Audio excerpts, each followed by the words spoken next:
Le diagnostic de la fièvre typhoïde. On commence par le diagnostic d'orientation. Il repose sur les arguments épidémiologiques, cliniques et biologiques. On commence par les arguments épidémiologiques.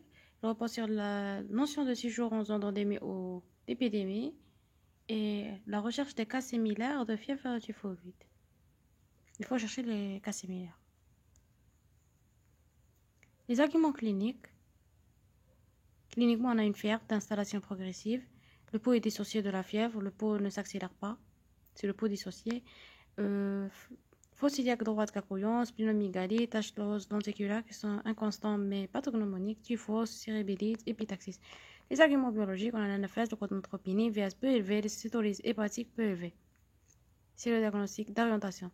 On passe pour le diagnostic de certitude et les bactériologiques. Bactériologique, on a l'hémoculture. L'hémoculture, elle est positive. La positivité est fréquente lors de premier et deuxième septénaire. Donc, on demande l'hémoculture lors du début de la fièvre typhoïde. Début. La coproculture, c'est la recherche des salmonelles dans les selles.